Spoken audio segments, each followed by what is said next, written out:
இயேசுவின் நாமத்தில். ஒரு விக்கிரகத்தை சேவிக்கிறவன் வைக்கிற வைராக்கியம் கூட கிறிஸ்தவர்கள் இயேசு கிறிஸ்து மேல வைக்கிறது இல்லை.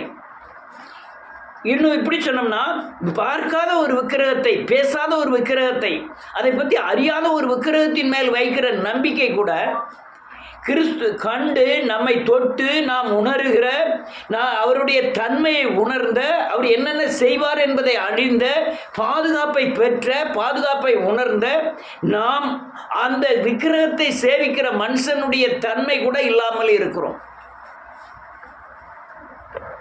செய் நன்றி மறந்த துரோகிகள் நிறைந்த உலகம்தான் கிறிஸ்துவ உலகம். என்ன இப்படி பேசணும்னு நினைக்காங்க, காரியம் அப்படிதான். நான் பைபிளே படிக்க மாட்டேன், நான் வேதத்தையே தூக்கவே மாட்டேன்.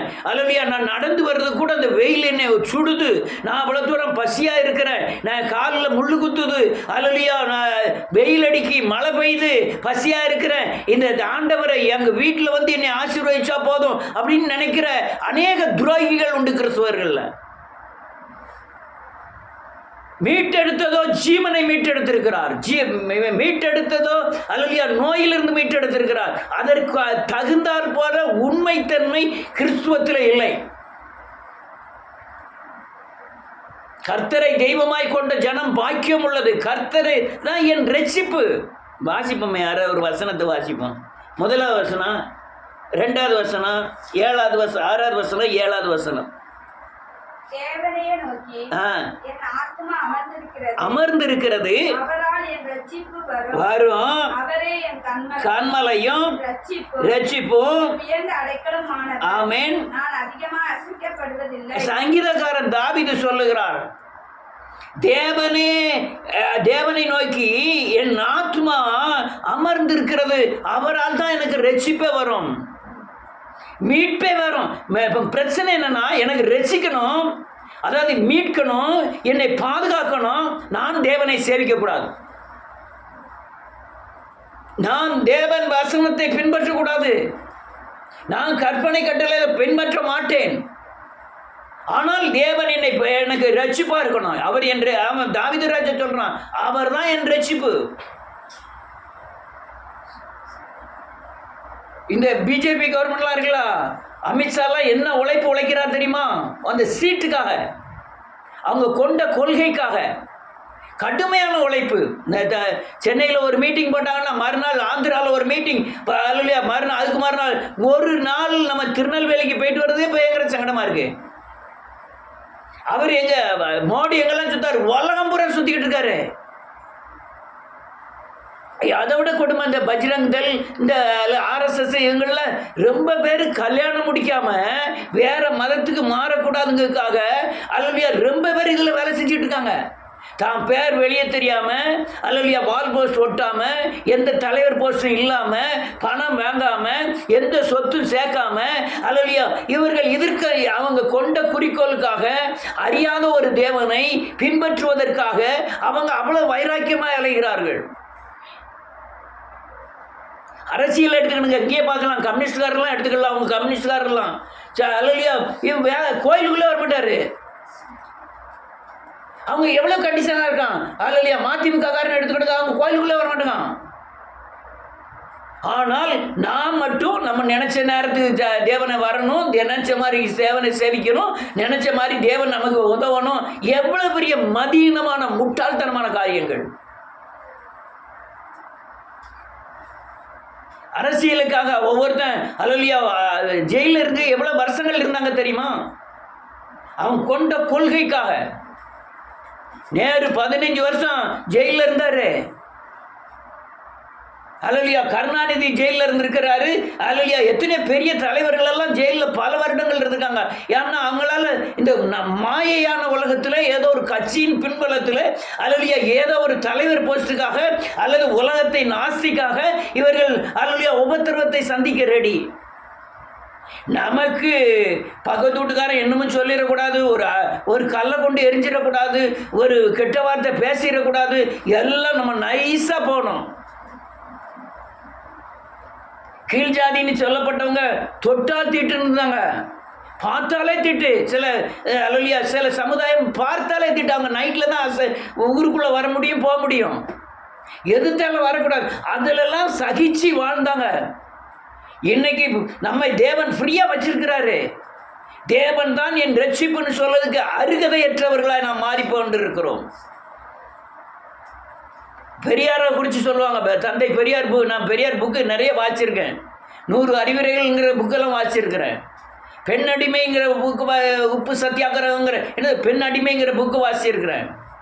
இப்படிலாம் பல புக்களை வாசிக்கும் போது அந்த மனுஷன், ஒரே மனுஷன் உலகம் முழுவதும் அல்லேலூயா நன்றியோடு கூட துதிக்கிறேன், தமிழ்நாடு முழுவதும் சாமியை கும்பிட்டுக்கிட்டு இருக்கும்போது, தமிழ்நாடு முழுவதும் மூட நம்பிக்கையை பின்பற்றும் போது, தமிழ்நாடு முழுவதும் அல்லேலூயா சென்று ஒவ்வொரு ஊர்லையா அல்லேலூயா சாமி போய் அது சாமியை கும்பிட்டுதான் முட்டாளு அப்படின்னு ஊர் ஊரா சொல்லியிருக்கிறார் அந்த மனுஷன்.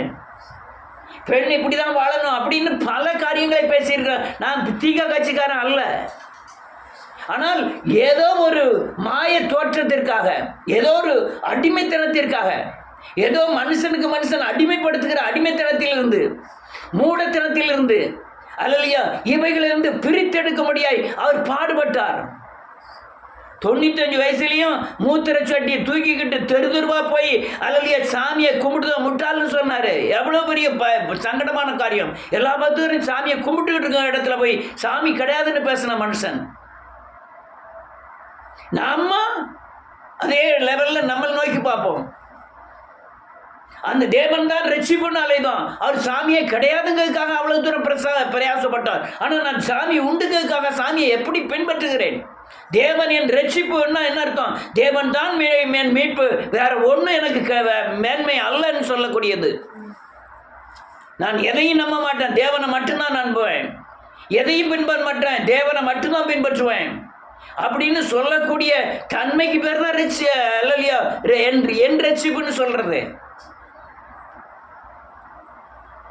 அவ்வளவு வைராக்கியம் உள்ள ஜனங்கள் எங்கே? ஜனங்கள் எங்கே? இயேசு சிலுவையில் எனக்காக அடிக்கப்பட்டார் அல்லது அவமானமா எண்ணுறாங்கனாலே பைபிளை தூக்கிட்டு போகக்கூடியவங்க குறைஞ்சி போயிட்டாங்க. இன்னைக்கு பைபிளை தூக்கிட்டு போறவங்களே ரொம்ப குறைஞ்சி போயிட்டாங்க. தேவன் தான் என் ரட்சிப்புன்னா அல்லேலூயா அவரை மையமாய் வைத்து வாழ வேண்டும். அவரை தான் முன்ன வச்சு வாழணும். கர்த்தருக்கு பயப்படணும், கர்த்தர் பிரசன்னத்துக்கு பயப்படணும், தேவனுடைய வார்த்தைக்கு பயப்படணும், தேவனை பின்பற்றுறதுக்கு அல்லேலூயா மிகவும் வைராக்கியமாக இருக்க வேண்டும். அப்போதான் அதான் அவன் ரட்சிப்பு. இல்லைன்னா மற்றதெல்லாம் நடிப்பு, துரோகங்கள், அநியாயங்கள், அக்கிரமங்கள், இதெல்லாம் ரட்சிப்புக்கு பின்னால் வாங்கக்கூடியது. பவுலை பற்றி உங்களுக்கு தெரியுமா? யாரு? நீங்கள் லூக்கா எழுதின சுவிசேஷம் 2வது அதிகாரத்தில் அல்ல, சிமியோனுடைய சந்ததியில் பிறந்ததுதான் கமாலியன். சிமியோன் அவ்வளவு தேவன் வர காத்திருந்தான் 105 வரையும். ஆசாரியன் 8ஆம் நாளில் இயேசு கிறிஸ்துவை பிள்ளையா இருக்கும்போது ஆலயத்துக்கு கொண்டு போய் பிரதிஷ்டை அவன் கையிலனால பண்ணப்பட்டது. அவன் அல்லேலூயா மரியாதை குறித்து, இயேசுவை குறித்து அவன் தீர்க்க தரிசனமாய் அநேக காரியங்களை சொன்னான். அந்த பிள்ளையை குறித்து தீர்க்க தரிசனம் சொன்னார் சிமியோன். அவன் வம்சத்தில் வந்ததுதான் கமாலியன். அல்லேலூயா எல்லா வேத பிரமாணங்களை எல்லாம் கற்று தேர்ந்தவன். கற்று தேர்ந்தது மட்டுமல்ல, அவன்கிட்ட ஒரு ஆள் பாடம் படிச்சிட்டான்னா அவனை மாதிரி தேர்ந்தவன் ஒருத்தரும் இல்லைன்னு சொல்லக்கூடிய அளவு கமாலியன் பேர் பெற்றிருந்தான். அந்த கமாலியன் பாதத்தில் படித்தவன் தான் பவுல். நியாயப்பிரமாணங்கள்ல வெகு வைராக்கியமாக இருந்தேன்னு சொல்றான் பவுல். ஒன்னுல என்னைய குற்றம் சாட்ட முடியாதுங்க. நியாயப்பிரமாணத்தில் வேதம் சொல்லுது, இயேசுவை தவிர நியாயப்பிரமாணத்தை ஒருவனும் நிறைவேற்றலன்னு வேதம் சொல்லுது. ஆனால் பவுல் சொல்றான், நான் நியாயப்பிரமாணத்தில் ஒன்றில் கூட நான் மீறினது இல்லைங்க. அந்த அளவுக்கு அல்லேலூயா வேத பிரமாணத்தின் மேல், நியாயப்பிரமாணத்தின் மேல் வைராக்கியமாக இருந்த பவுல். அல்லேலூயா. அது மட்டுமல்ல, அவன் ஜாதியில யூத கோத்திரத்தான். அல்லேலூயா நன்றியோடு கூட துதிக்கிறேன். 8ஆம் நாளிலே இயேசு விருத்தசேதனம் எப்படி பண்ணப்பட்டாரோ அதே மாதிரி 8ஆம் நாளில் விருத்தசேதனம் பண்ணப்பட்ட உயர்ந்த நோக்கமுடையவன். அல்லேலூயா பெரிய கோடீஸ்வரன். அல்லேலூயா அவன் யூதனாய் இருந்தும் ரோம பேரரசிலே குடியுரிமை சட்டத்தை பெற்றவன். அவ்வளவையும் அல்லேலூயா அவன் குடியுரிமை சட்டத்தை பெற்றிருந்தபடியினாலே அவன் வெளியே போகும்போதெல்லாம் 2 போலீஸ் மாதிரி பாதுகாவலர் கொடுக்கப்பட்டிருப்பாங்க. அந்த அந்த ரோம பேரரசில் அவனுக்கு ஒரு பெரிய ஒரு மதிப்பு மரியாதை இருந்தது. அப்பேற்பட்ட பவுல் சொல்றான், இவை யாவும் நஷ்டமும் குப்பையுமா எண்ணுகிறேன். எதுக்கு? தேவனை அறிகிற அறிவின் மேன்மைக்காக இவை யாவும் நஷ்டமும் குப்பையுமா எண்ணுகிறேன்னு சொன்ன பவுல் எங்கே, நான் எங்கே? அந்த பவுல் அப்படி சொன்னதுக்கு காரணம் நீங்களும் அப்படி நடக்க வேண்டும் என்பதற்காக தான் அவர் சொல்றாரு. அறிகிற அறிவின் மேன்மைக்காக இவை யாவும் நஷ்டமும் குப்பையுமா எண்ணுகிறேன் அப்படின்னா, நான் நடந்தாயிற்று தேறிட்டு என்று நினைப்பதுக்கு ஒன்றுமில்லை, நான் தேர வேண்டிய பகுதி நிறைய இருக்குன்னு சொன்னான் பவுல். அல்லேலூயா. நீங்க எலியாவை குறித்து வாசிச்சீங்கன்னா எலியா மட்டும்தான் தனி மனுஷனா நிற்கிறார். பாகால் தீர்க்கதரிசி முன்பாக அல்லேலூயா இஸ்ரேல் தீர்க்கதரிசியும் போய் சேர்ந்துட்டாங்க. அல்லேலூயா எல்லா தீர்க்கதரிசிகளும் எல்லா இஸ்ரேலர்களும் அல்லேலூயா பாகால் முன்பாக நிற்கிறார்கள். இவன் ஒருத்த மட்டும்தான் நிற்கிறான் அல்லேலூயா பாகாலை எதிர்த்து. அவன் எதிர்த்து நிற்கிறது மட்டுமல்ல, அவன் அல்லேலூயா ஆகாபுக்கே சவால் விடுகிறான், நீதான் இஸ்ரவேலை கலங்க பண்ணுகிற துரோகி என்று. அந்த தனிமையில நிற்கிற அந்த மனுஷன், தனிமையில இருக்கிற அந்த அல்லேலூயா எலியா தேவ வைராக்கியத்தினாலே தேவ அல்லேலூயா பலிபீடத்திலே அக்கினியை இறக்க பண்ணினான். நாங்க எங்க அதெல்லாம் பைபிள்ல எழுதியிருக்கு, நம்ம கதையில இல்லை. நான் வேதத்தில் நம்ம இஸ்லாமியர்களை காட்டிலும் இந்துக்களை காட்டிலும் பெரிய துரோகி என்று சொல்லப்படுவதானால் கிறிஸ்தவர்கள் தான். பெற்ற நன்மைக்கேற்ற அல்லேலூயா வைராக்கியமோ நன்மைக்கேற்ற தேவனை தேடுவதோ இல்லை. அந்த வைராக்கியம் இல்லை, அந்த தேவனை தேடக்கூடிய தன்மை இல்லை. கர்த்தர் ஒன் ரட்சிப்பாய் இருந்தால், உணர்வு இருந்தால், நீங்கள் தேவனுடைய சாப்பாட்டு இருந்தால் அல்லேலூயா தேவனுக்காய் நீங்கள் வைராக்கியமாய் நிற்க வேண்டாமா? தேவனுக்காய் ஓட வேண்டாமா? அரசியல்ல ஆட்சியை பிடிக்கிறதுக்காக அல்லேலூயா யாரு பழனிசாமிக்கெல்லாம் 70 வயசை தாண்டி இருக்கும். டெய்லி இந்த ஒரு மாசமா ஒவ்வொரு ஊரா போய் பேசிட்டு இருக்கான், வெயிலையும் மழையிலையும். நமக்கு வெயிலையும் மழையிலையும் அவன் பாட்டில் போயிட்டே இருக்கான். அந்த 70 வயசுக்கு அப்புறமும் கூட ராத்திரி படுக்கிறதுக்கு நீங்க அரசியல்வாதி லேசா நினைக்க வேண்டாம். அவன் ராத்திரி படுத்தா கூட அவனுக்கு உறக்கம் வராது. 1000 பிரச்சனைகள் அவன் மண்டை பிக்கும். ஆனா அவ்வளவுத்தையும் ஏற்றுக்கிட்டு தான் அவன் அந்த நாற்காலிக்காக ஓடிக்கிட்டு இருக்கான். நீ கர்த்தர் ஒன்று ரட்சிப்பு என்றால் அல்லேலூயா என்ன நடக்கு? என்ன நடக்கு? ஒவ்வொரு ஆளும் அல்லேலூயா மீன் பிடிச்சிட்டு இருக்கான் பேதுரு. ஆண்டவர் சொல்லார், உன்னை மனுஷனை பிடிக்கிறவனாய் மாற்றுவேன். சொன்ன மறு நிமிஷத்துல எல்லாவற்றையும் தூரப்பட்டுட்டு தேவனுக்கு பின்னால போக ஆரம்பிச்சிட்டான். அல்லேலூயா பேதுரு மட்டுமல்ல, யோவான் யாக்கோபு இந்த 3 பேருமே எல்லாவற்றையும் வலைகளை எல்லாத்தையும் போட்டுட்டு ஆண்டவருக்கு பின்னால போக ஆரம்பிச்சிட்டான். நீ நான் பேசுகிற நீ யோக்கியமானு நினைக்கலாம். நான் ஒரு காரியத்தை ஒரு வசனத்தை நிறைவேற்றாமல் பேசுவதில்லை. நான் புறப்பட்டு வந்த பாதைகள் அப்படி. நான் ஓடி வந்த பாதைகளிலே எத்தனையோ கல் முள்ளு எல்லாம் கலந்திருந்தது. நான் ஓடி வந்த பாதையில எல்லாவற்றையும் இழந்து ஓடினேன். நான் வந்த பாதையில எல்லா சொந்த பந்தங்களும் இழந்து ஓடினேன். ஏன்னா தேவனே அவரே என் ரட்சிப்பு என்று நினைத்தேன். சொந்தம் பந்தம் எனக்கு ஊர்ல ஒரு பெரிய மேன்மையான மதிப்பு இருந்தது. எல்லாவற்றையும் நஷ்டமும் குப்பையுமா எண்ணிதான் ஒவ்வொரு ஊரா ஓடினேன். ஆனால் அப்ப நான் சொல்லலாம் அவர் தான் என் ரட்சிப்பு என்று. இன்னைக்கு உள்ள கிறிஸ்தவன் சொல்ல முடியுமா இயேசுதான் என் ரட்சிப்புன்னு? அநேகர் ஏதாவது ஒரு எலும்பு கிடைக்குமான்னு தான் ஓடி வராங்க இயேசு கிறிஸ்துட்ட. இயேசு எல்லாம் செய்தார், நான் என் கர்த்தருக்காய் என்ன செய்தேன்? இயேசு எனக்காய் ஜீவனை கொடுத்தார், நான் என்ன கொடுத்தேன்? அநேகருடைய தன்மை அல்லேலூயா கிறிஸ்துவை ரட்சிப்பாய் நினைப்பதில்லை. அவன் தாவீது அழகா சொன்னான். தாவீதுடைய நிலைமை தெரியுமா? ஒரு தேவாலயத்தை மூடக்கூடிய தங்கத்தை சேர்த்தவன். ஹல்லேலூயா. அவன்கிட்ட இல்லாத பொண்ணு வெள்ளி ஒன்றும் கிடையாது. ஆனால் அவ்வளத்தையும் தூக்கி தூரப்பட்டுட்டு தேவனே என் ரட்சிப்பு என்று சொன்னான். நம்ம எங்க இருக்கிறோம்? எங்க ஓடிக்கிட்டு இருக்கோம்? எலிசாவின் மேல ஏறு உழுதுகிட்டு இருக்கான். எலிசா பெரிய கோடீஸ்வரன், 12 ஏர் பூட்டி உழுது கொண்டு இருக்கிறான். ஒரு வயல்ல 3 ஏர் போட்டாலே 10 மரம் கப்பலில் சுத்தி வராது மாடு. 3 ஏருக்கு 5 ஏருக்கு 1 ஏக்கர் சுத்தி வராது. ஏன்னா மடங்க முடியாது. 12 ஏர் போட்டோம்னா அந்த வயக்காடு எவ்வளவு பெரிய வயக்காடா இருக்கணும். அதுக்கு தலைமை தான் அந்த வயல் சொந்தக்காரனாய் அந்த 12 ஏர்களையும் அல்லையா தலைமை வகித்தவனாய் ஏர் உழுதுட்டு போய் எலியா வந்து உன்னை தேவன் அழைக்கிறார்னு சொல்லி அவன் உடனே சால்வியா மேல போட்டு தேவன் உன்னை அழைக்கிறார் அப்படின்னு சொன்ன மாத்திரத்தில் அவன் எந்த ஏற உழுதுகிட்டு இருந்தானோ அந்த மாட்டையே கொண்டு போய் இறைச்சியாக்கி அவன் உழுது கொண்டிருந்த கலப்பை நோக்காகளை பூரா உடைச்சி அதையே தீயப்பத்த வச்சு அந்த மாடுகளை சமைச்சு எல்லாருக்கும் ஏன்னா நான் திரும்பி வந்து இந்த இடத்துக்கு நான் வரமாட்டேன் அப்படின்னு சொல்லி அவ்வளோத்தையும் எரிச்சிட்டு வந்துட்டான்.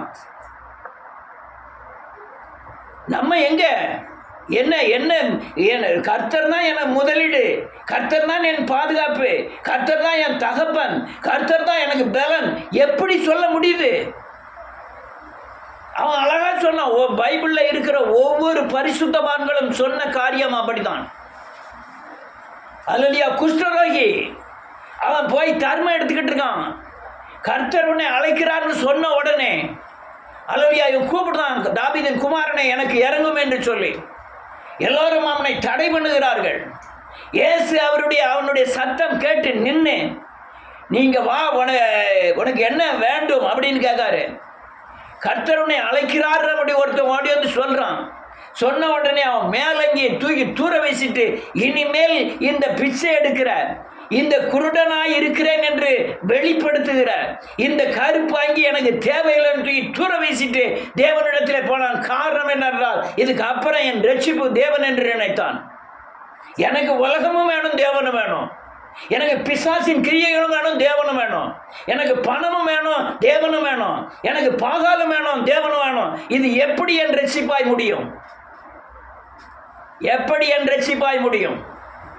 அநேகருடைய தன்மை அதுதான். என் பலமும் வேணும், தேவ ஞானமும் வேணும். நீங்க ஏதாவது ஒண்ணு விட்டா, பாகால விட்டாதான் தேவன். பாகாலும் வேணும், தேவனும் வேணும்னா ஒண்ணுமே பெற்றுக்கொள்ள முடியாது. கர்த்தர் என் ரட்சிப்பு என்று சொல்றதுல எவ்வளவு மேன்மை இருக்கு தெரியுமா உங்களுக்கு? அதை அனுபவித்து பார்த்தாதான் தெரியும். இயேசுவின் நாமத்தினாலே கர்த்தர் உன் ரட்சிப்பாய் இருந்தால் நீ நாளையை குறித்து கவலைப்படுவதில்லை. கர்த்தர் உன் ரட்சிப்பாய் இருந்தால் அல்லேலூயா வருங்காலத்தை குறித்து நீ பயப்படுவதில்லை. கர்த்தர் உன் ரட்சிப்பாய் இருந்தால் உன்னுடைய எதிர்காலத்தை குறித்தோ, உன்னுடைய ஆயுசு நாட்களை குறித்தோ, உன்னுடைய அல்லேலூயா பிள்ளைகளின் வாழ்வை குறித்தோ, உன் சந்ததி குறித்தோ நீ பயப்பட வேண்டிய அவசியமே இல்லை. மோசே அல்லேலூயா பார்வான் குமாரத்தின் இடத்துல வளர்க்கப்பட்டான். ஆனால் எபிரேய ஸ்திரீதான் பால் கொடுத்து வளர்க்கிறாள். அந்த எகிப்திலே பார்வோனுக்கு அடுத்த சீட்ல இருக்கக்கூடிய மோசே அவன் பார்வோனுள்ள எல்லா சாஸ்திரங்களையும் கற்று தேர்ந்தவனாய் அவனுடைய வளர்ப்பு தாய் அவனை மாற்றினாள். அது ஏன்னு கேட்டா இவன் வைராக்கியமா இருந்தாதான் இந்த ராஜா ஸ்தானத்துல இருக்க முடியும் என்ற நோக்கம் அவளுக்கு இருந்தது. நோக்கம் இருந்தது. எத்தனையோ அல்லேலூயா போர் வீரர்கள், அல்லேலூயா கை துடைக்க ஆளு, கால் துடைக்க ஆளு, சாப்பாடு பண்ற ஆளு, எல்லாத்துக்கும் ஆளு இருக்கிறது. யாருக்கு? மோசேக்கு. அந்த மோசே இந்த பார்வோன் அரண்மனையில இந்த அல்லேலூயா பார்வோன் குமாரத்தின் மகன் என்று சொல்லப்படுவதை காட்டிலும் இந்த இஸ்ரேல் ஜனங்களோடு நான் துன்பப்படுவதே மேல் என்று நினைத்து வரும் பலன் மேல் நோக்கமாகி அவன் அல்லேலூயா தேவனை பின்பற்றினான். என்ன காரியம் நடக்கு? எனக்கு வயிற்று வலி வந்தா கர்த்தர் வேணும், நான் சமாதானமா இருந்தா எனக்கு கர்த்தர் வேண்டாம். எனக்கு தேவை இருந்ததுன்னா கர்த்தர் வேணும், ஏன்னா பாதுகாப்பு வேணும்னா கர்த்தர் வேணும். கர்த்தரே தேவன் அப்படின்னு சங்கீதக்காரன் சொல்றான். கர்த்தரே தேவன், வேற ஒருத்தரும் தேவன் இல்லை. கர்த்தரே என் ரட்சிப்பு, கர்த்தரே என் கன்மலை, கர்த்தரே என் கோட்டை. அவர் மட்டும்தான் எனக்கு ரட்சிப்பாய், கோட்டையாய், பாதுகாவலராய் இருக்க முடியும். அல்லேலூயா. நீங்க 2 பேருக்கு ஊழியம் செய்ய ஒரு நாளும் கூடாதுன்னு வேதம் சொல்லுது. அல்லேலூயா. அநேகருடைய தன்மை அப்படிதான். இன்னொரு வசனத்தை வாசிப்போம். அதே வசனத்தை 1-2. தேவனை நோக்கி ஆமென் என் ஆத்துமா அமர்ந்திருக்கிறது. அவராலே என் ரட்சிப்பு வரும். இதை உங்களால சொல்ல முடியுமா?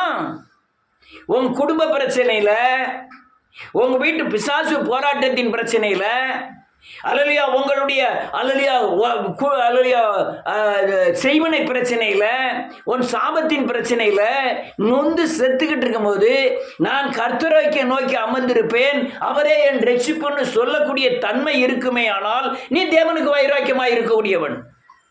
நீ தேவனுக்கு வைராக்கியமாக இருந்தால்தான் நீ அல்லேலூயா அமர்ந்திருக்க முடியும். உனக்கு வேதனை வரும்போது தேவன் பாதுகாப்பாருங்கிறத அமர்ந்திருக்க முடியும்.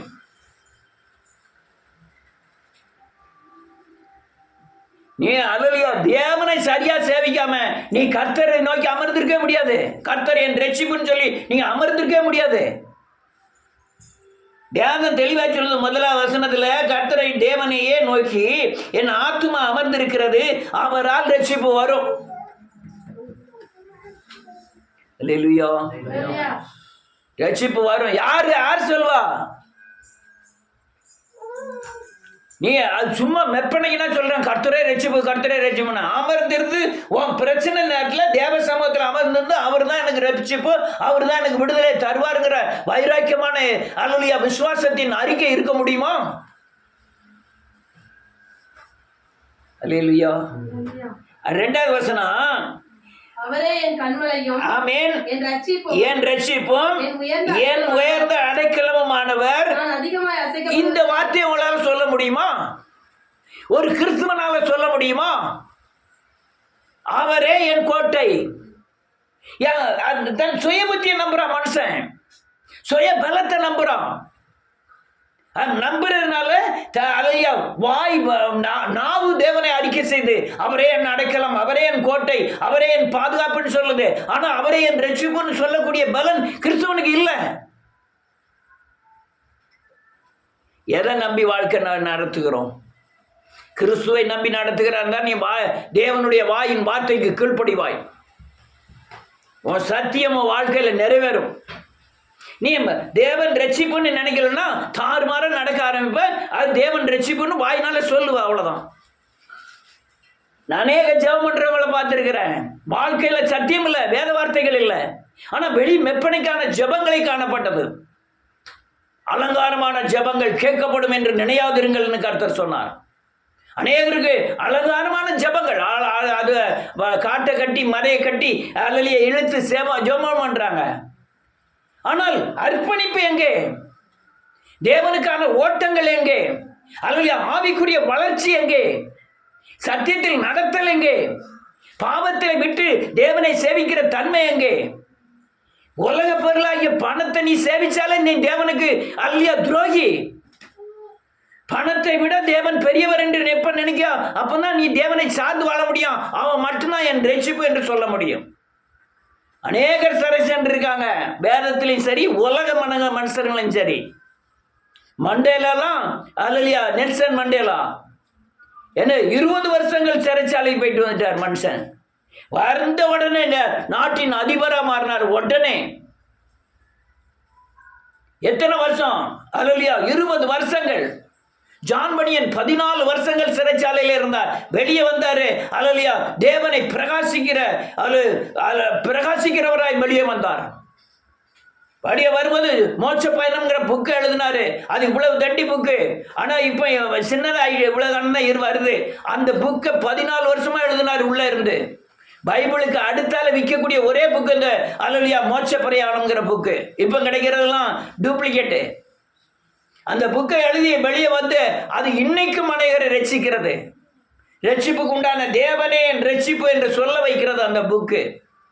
இன்னும் எத்தனையோ புக்குகள் எல்லாமே சிறைச்சாலையில கிடைத்த ஒரு அல்லேலூயா தேவனுடைய ஆலோசனையின் பலன்கள். நீங்க பிரச்சனை வரும்போது கர்த்தர் என் ரட்சிப்புன்னு சொல்ல முடியுமா?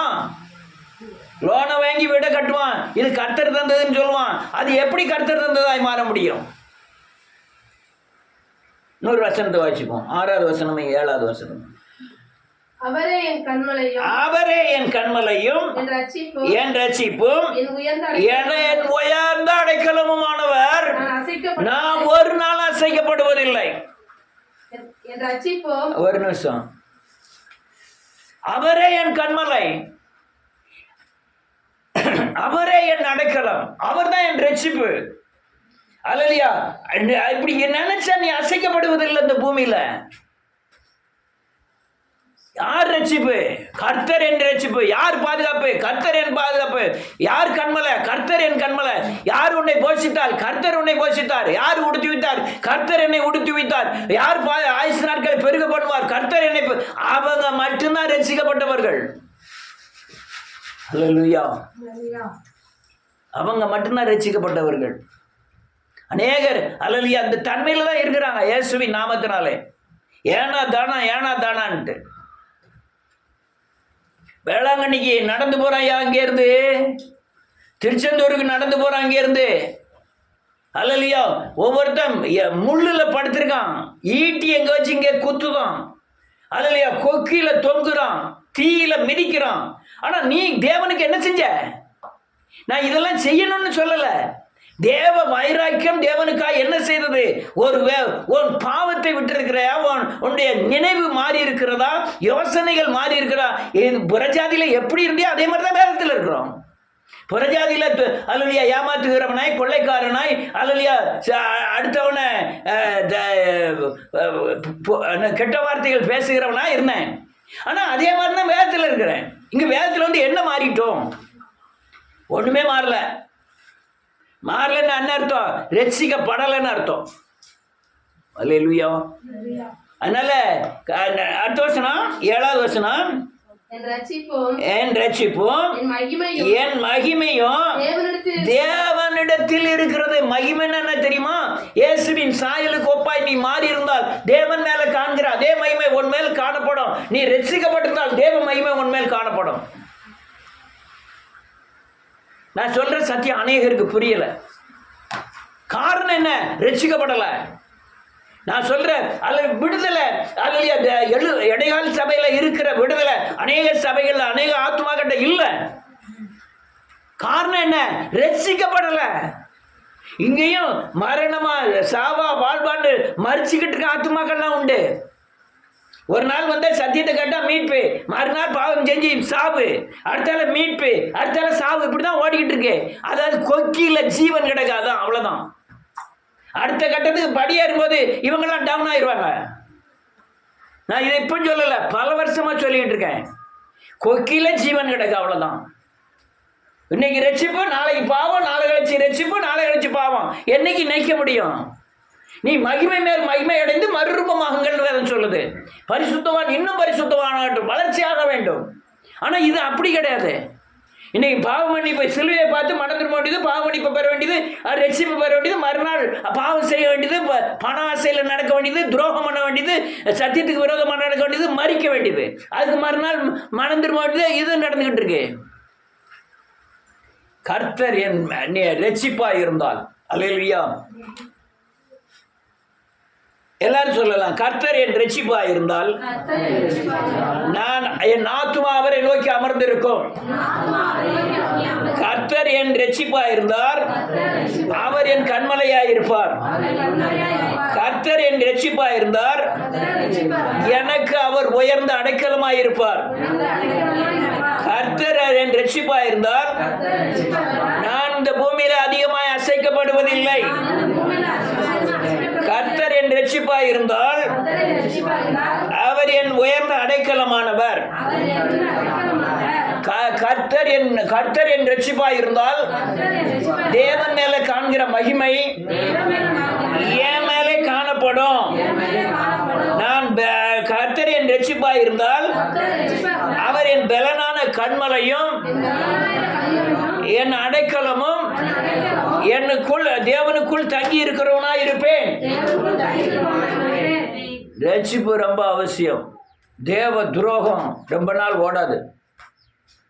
அல்லேலூயா. தேவ மகிமை காணப்படுவதுதான் ரட்சிப்பின் அடையாளம். தேவ சாயல் உங்கள் வாழ்க்கையில் காணப்படுவதுதான் ரட்சிப்பின் அடையாளம். ஒவ்வொரு கிரியைகளிலும் வேத வசனம் வெளிப்படாதவர்கள் ரட்சிக்கப்படாதவர்கள். உங்களுடைய ஒவ்வொரு சுய நினைவுகளும் சத்தியத்தின் அடிப்படையில் இல்லைன்னா நீங்கள் ரட்சிக்கப்படவில்லை. பாவத்துக்கு பயந்து அல்லேலூயா பயந்து இந்த பூமியில் ஜீவிக்கலைன்னா நீங்கள் ரட்சிக்கப்படவில்லை. நீங்கள் அப்படி ரட்சிக்கப்பட்டால்தான் எந்த காலத்துக்கு எந்த காரியத்தையும் உங்கள் அசைக்கப்படாமல் இருப்பீங்க. எதுக்கும் பயப்படாமல் இந்த பூமியில் வாழ முடியும். கர்த்தரே என் ரட்சிப்பு என்று சொல்லக்கூடிய ஆவிக்குரிய பலன் உங்களுக்கு இதில் தான் இருக்குது. நீங்கள் மறுரூபமாகி இயேசுவின் மகிமையின் சாயலுக்கு ஒப்பா மாறுறதான் கர்த்தரே என் ரட்சிப்பு என்று சொல்ல முடியும்.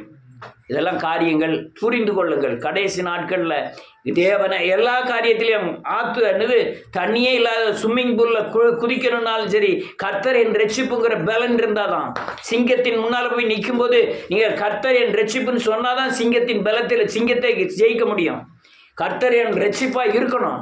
இதெல்லாம் காரியங்கள். கர்த்தர் உங்களை அல்லையா நீ ரட்சிப்பு கர்த்தர் ரட்சிப்புன்னு சொல்கிறதில்ல, கர்த்தரே ரட்சிப்புன்னு நீங்கள் சொல்லணும். கர்த்தர் இடத்துல அந்த அந்த ஆவிக்குரிய பலன் வேணும். வருகிற காரியங்களை தேவன் பார்த்து கொள்வாருங்கிற பலன் உங்களுக்குள்ளே இருந்தால் தான் நீங்கள் அல்லையா அந்த பூமியில் வாழ முடியும். இன்னும் உள்ள காலங்களில் உலகத்தில் உள்ள மனுஷர்கள் அல்லையா நன்றி எதுக்காமோ வைராக்கியம் பாராட்டுகிறார்கள். நீ இயேசு கிறிஸ்துவின் சத்தியத்துக்காய் வைராக்கியம் பாராட்டுக, அதில் பலன் உண்டு. என்ன உலகத்து காரியங்கள்லாம் பலன் உண்டு. இப்போ கட்சிகள்லாம் இருக்குது, நீங்கள் எதுலையா போய் உழைச்சிங்கன்னா ஒரு பலன் கிடையாது. ஆனால் தேவனுக்காய் வைராக்கியமாக நின்னீங்கன்னா அந்த பூமியிலும் மட்டுமல்ல மறுமையிலும் உங்களுக்கு பாதுகாப்பு உண்டு.